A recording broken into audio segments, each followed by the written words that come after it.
Hi, my spooky friends, and welcome back or welcome to the Crocheted Caution Tape, where we discuss all things true crime, dark history, mysteries, and anything spooky. I'm Erica, and today we are going to continue to work on our Crocheted Caution Tape. Um, we are today going to be discussing the Cecil Hotel. Yes, the Cecil Hotel. A little trigger warning. There will be discussions of death and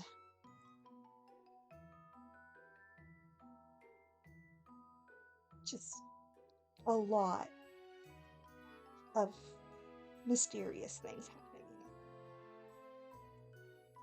Okay.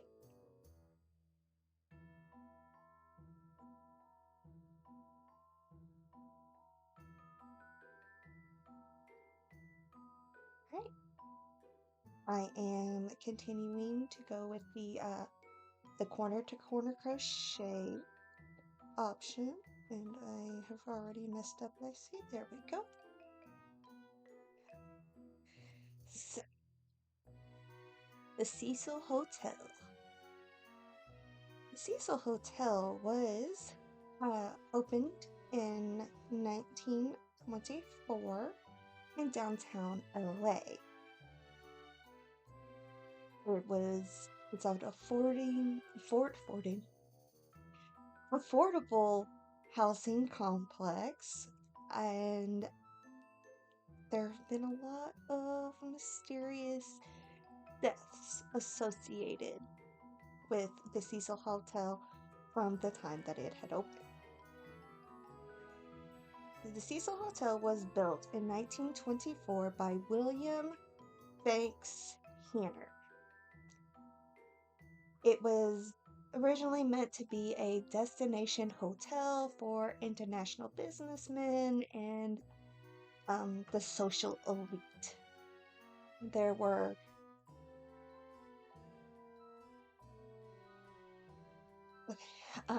there are 700 rooms, a beautiful marble lobby, stained glass windows, and even palm trees decorated this hotel. This opened right before, a few years prior to the Great Depression. And whenever the Great Depression hit, it did not miss being affected by the Great Depression. The neighborhood surrounding the Cecil Hotel, it wasn't a touristy destination anymore. That is around the time when the neighborhood became known as Skid Row. And it became home to hundreds of homeless people who were greatly affected by the Great Depression.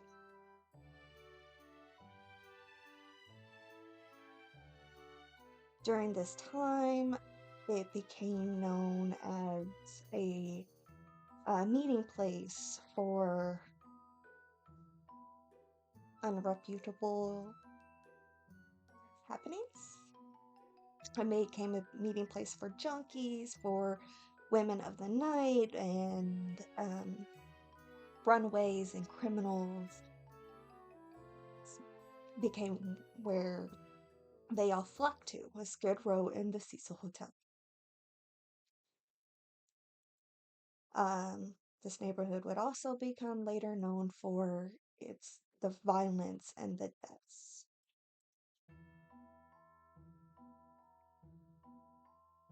The 1930s.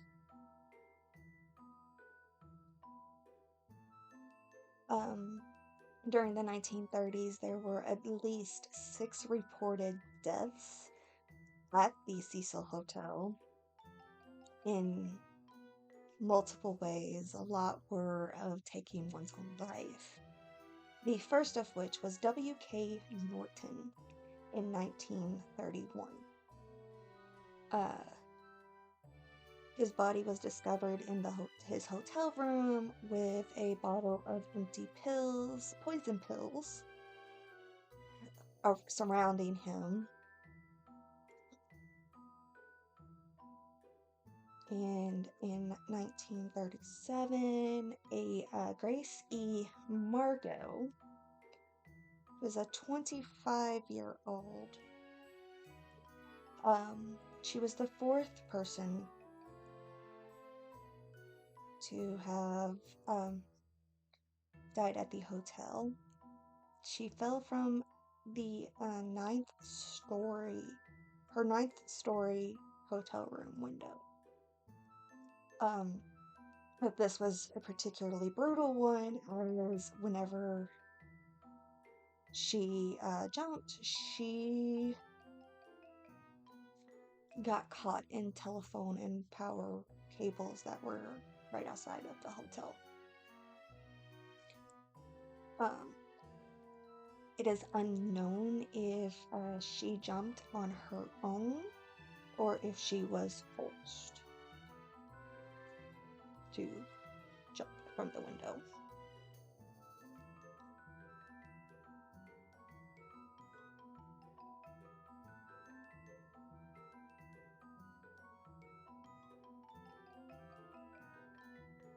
It's at least 2 of the deaths that were reported during the 1930s were military people that had committed these awful blasts. Yeah. So those are the most known from the 30s. Let's go to September of 1944, where a Dorothy Jean Purcell was staying at the hotel with her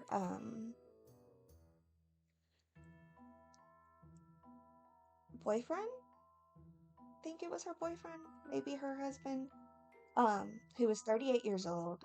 Dorothy was 19. Her and Ben Levine were staying at the hotel.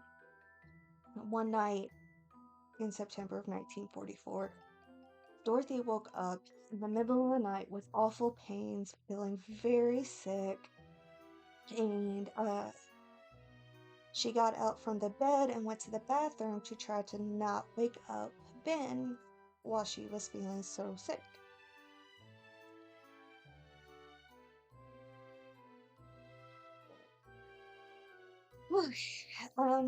When she went to the bathroom with these severe stomach pains, wasn't really what Dorothy was expecting. She ended up giving birth.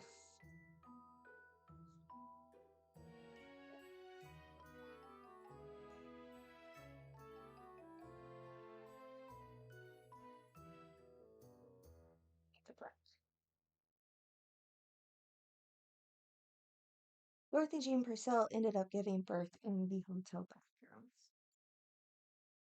And she didn't know she was pregnant, which I'm not quite sure how one can not know that they were pregnant.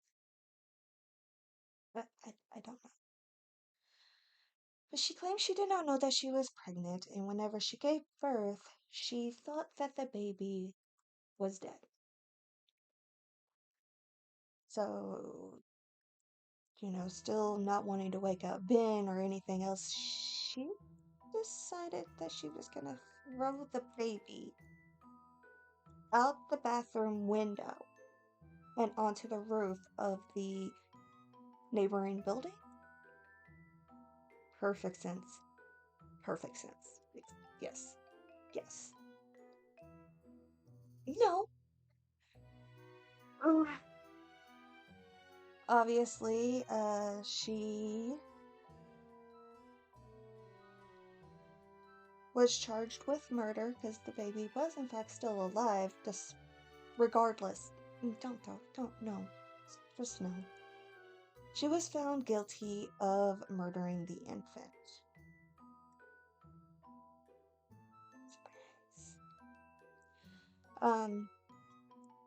Sorry, no, she was found not guilty. She was charged with murder, but she was found not guilty by means of insanity. Right. So, she claimed insanity, and while she was not convicted of murder, she was admitted to a hospital for psychiatric treatment. That's what she should.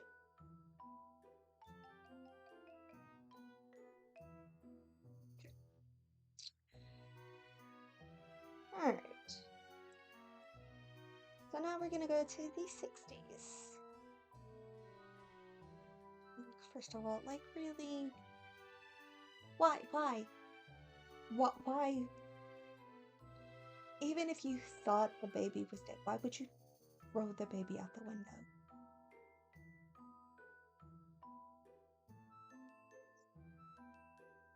I have no idea.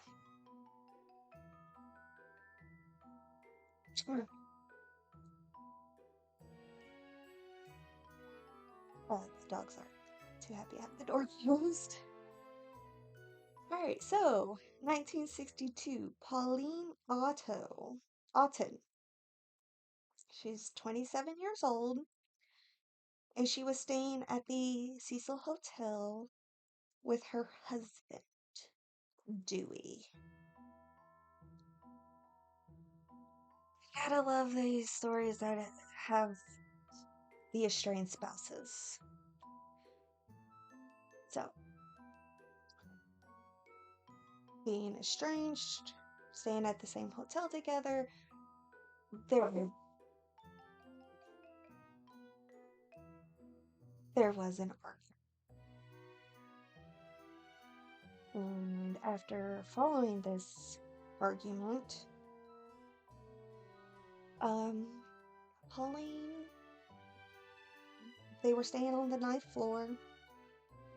Not sure if it'd be the same room as the previous one, but staying on the 9th floor, and she jumped from the 9th floor window. Now, she did jump on her own accord. However, she ended up landing on a 65-year-old George Gianni. He was just walking the street, minding his own business, and then a lady falls on top of him.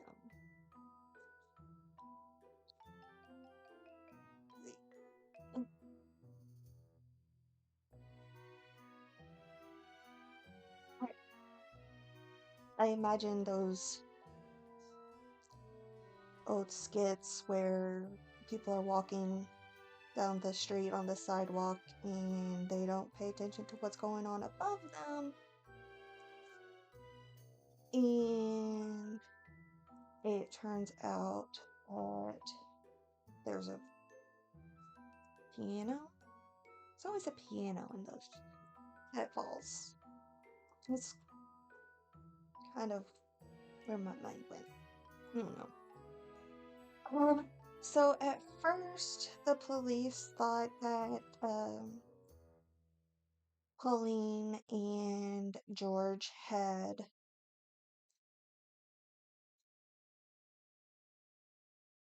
jumped together, but soon they realized that that was not the case, and that it ended up being a murder, an accidental murder suicide.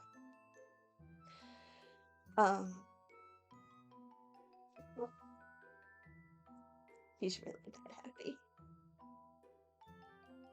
And some things that made them reconsider was that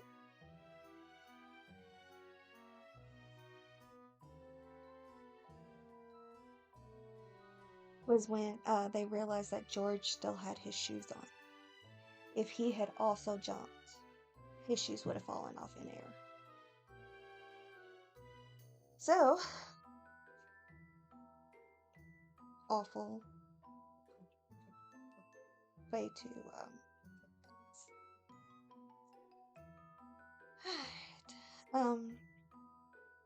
now there are several connections to the Hotel Cecil that, have connections with serial killers. The infamous Richard Ramirez, aka the Night Stalker, was known to have stayed in this hotel during the times of many of his crimes. He was staying at the Cecil Hotel.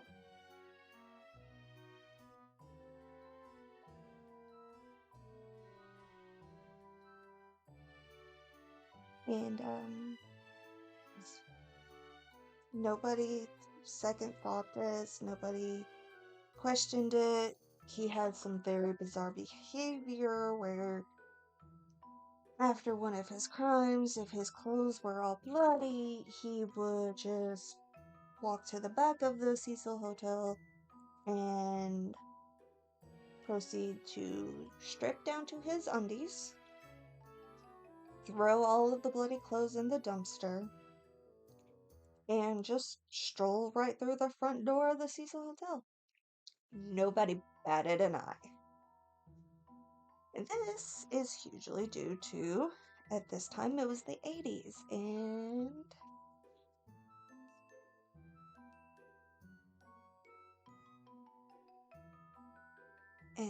the area that was overrun with junkies and drug dealers and all kinds of eccentric people. So nobody batted an eye to a nude guy walking through the front door. I feel like that should have drawn some attention, despite all of the eccentricity that was going around the neighborhood. The dude is walking in their front lobby in his undies. You're not gonna question that?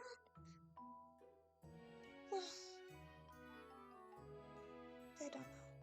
They don't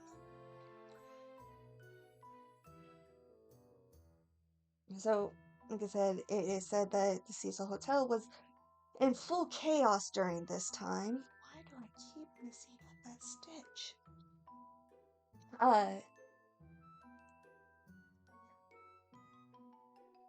It was a very affordable place for people to live. They had daily, weekly, monthly rates, and the particular room that Ramirez was staying in cost only $14 a night.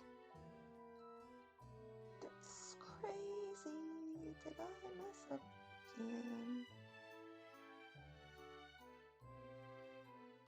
I did.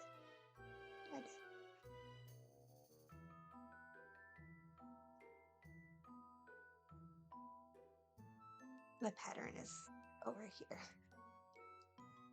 So, with prices at $14 a night, of course you're gonna draw some sketchy people, but still, how are you gonna walk into a hotel naked? Ain't nobody bats an eye. I don't know.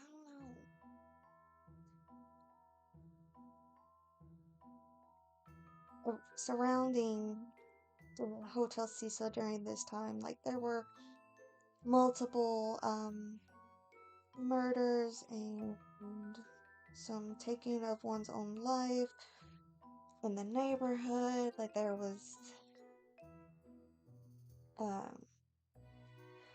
there were corpses that were found in the alleyways and behind the Cecil Hotel and in the hallways. They were found in the hallways.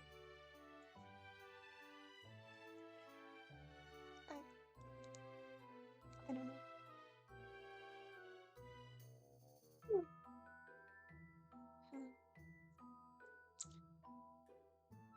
But Ramirez was not the only serial killer that was connected to the Cecil Hotel. Also was Jack Unterweger. He was an Austrian serial killer around 1991. There are rumors that say that Unterweger actually chose the Cecil Hotel to stay at because that is where Ramirez stayed.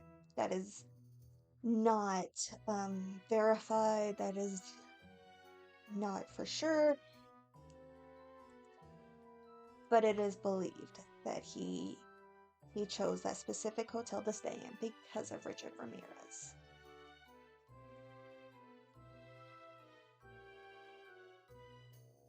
They're just going crazy outside that door.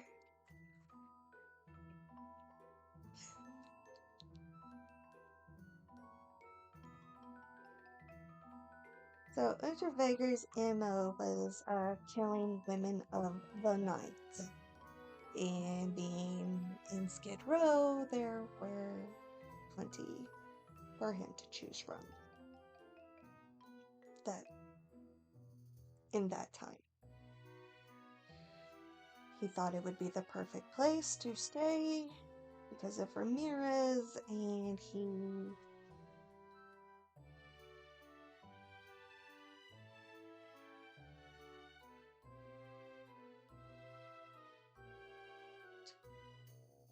what have I done?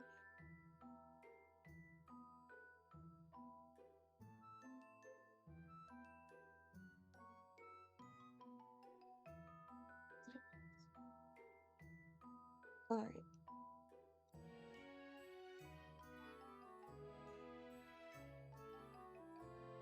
So, his MO was that he would strangle women of the night with their own throats. I don't know.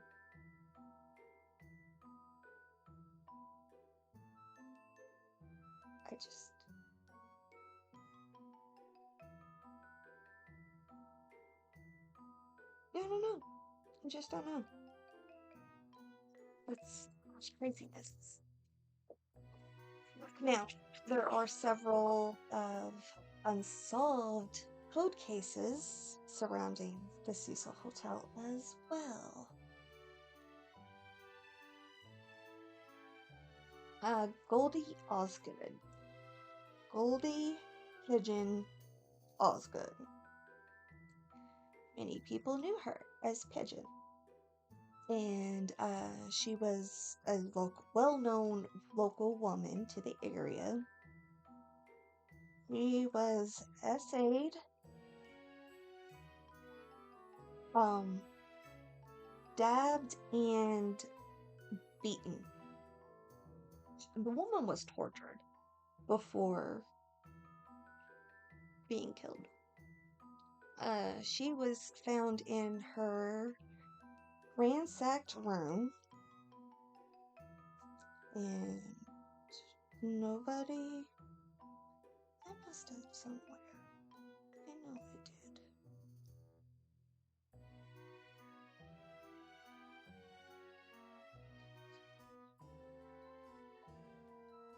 did. Ah.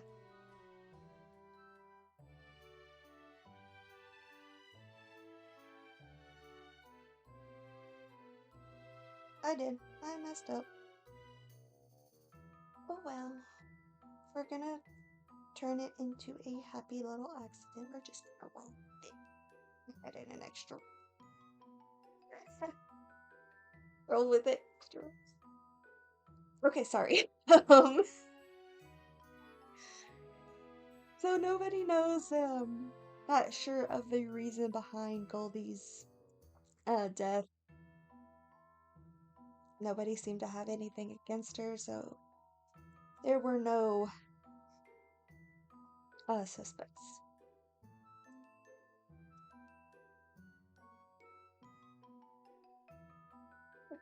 And of course, another infamous cold case that some say is related to the Cecil Hotel in some way is Elizabeth Short. It is thought of that the Black Dahlia was staying at the Cecil Hotel during the time of her murder, and that the lot that she was found in was just blocks away from the Hotel Cecil. So,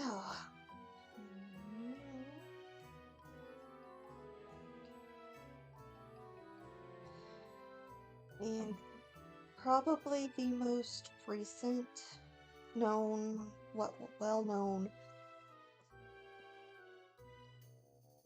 well-known cases of unsolved murder related to the Cecil Hotel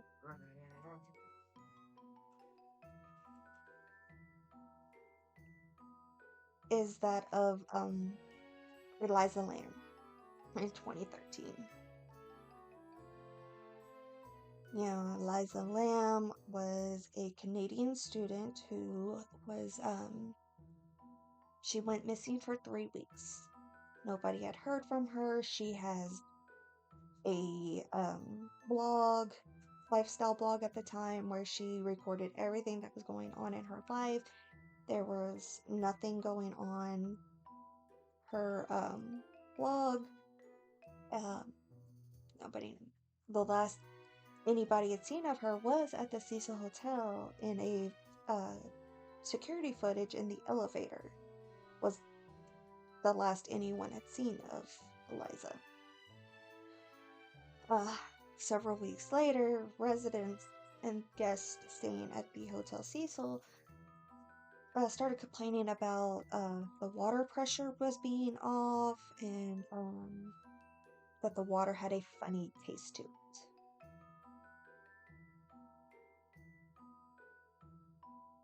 So, the hotel staff had gone up to the roof of the hotel to check the water tanks where all of the water was stored and the water pressure, yada yada yada. Well, upon opening these water tanks, they found the body of Eliza. She was found nude and she was submerged into the water tank on top of the roof. Her death was ruled as accidental drowning.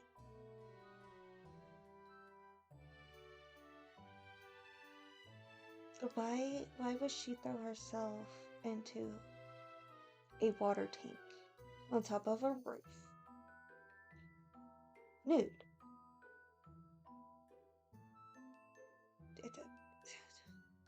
Sounds like these clubs are trying to think of all kinds of things to say it is that don't make sense.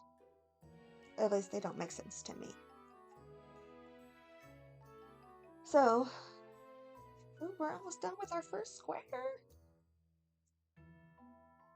Like I said, the last time anybody has seen her was hotel security footage in an elevator, and she appeared to be scared of something or someone. She was acting very strangely. It looked like she was arguing with somebody. It just, like, she was trying to hide from somebody. She was acting very strangely in these videos, and nobody could figure out why.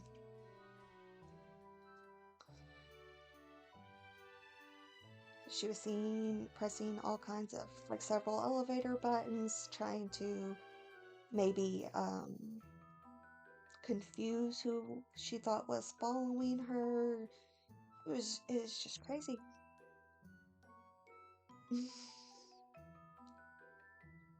Of course, seeing these videos, several people came out and was like, "Oh, the Hotel Cecil is haunted. She was spooked by a ghost."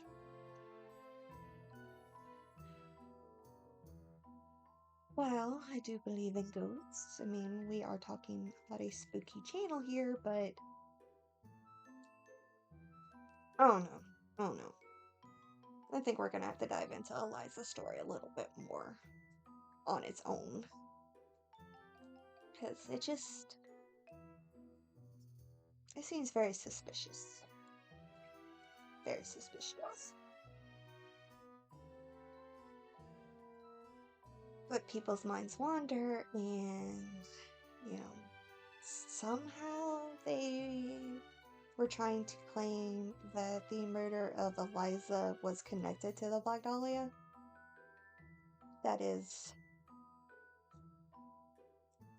quite a stretch. Quite a stretch. There is nothing that links them outside of the hotel. So really, we know how the Black Dahlia was killed. Like, um, it was nothing to do with drowning. So that makes no sense. I just don't know. Don't know. The dogs are going crazy. So the last death that was reported in the Cecil Hotel was in 2015, and it was reportedly on his own accord. Not really any information on that though. And the Cecil Hotel, it's inspired a lot of things. Like, there's ghost tours that go on there. Ghost hunters go there. It even was the inspiration of season 5 of the American Horror Story series. And it's just crazy. Now, the Cecil Hotel today has gone up for sale as of early March of this year. Like, they had tried doing renovations, they renamed it to Stay on Main, but could not get past. I guess I couldn't get past all of the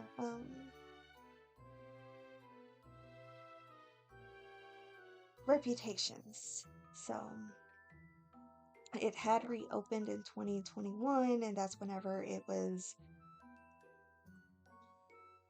known as the Stay on Main. It was like an affordable housing complex, and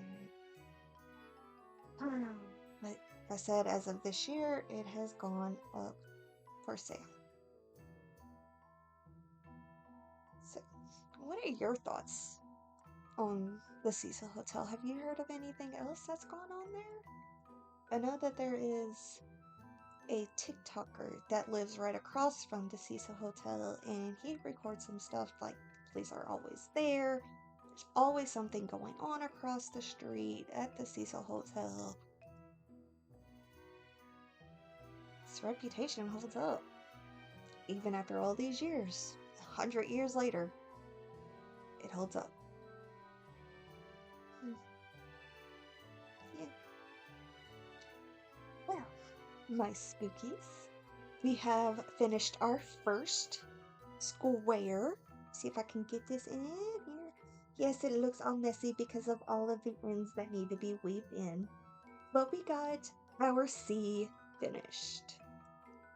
Yay! We got our first square done. Great. So that was the story of the spookiness and awful things that have happened at the Cecil Hotel. If you've heard of anything else that's going on there, please let me know. I'm very curious about the Cecil Hotel.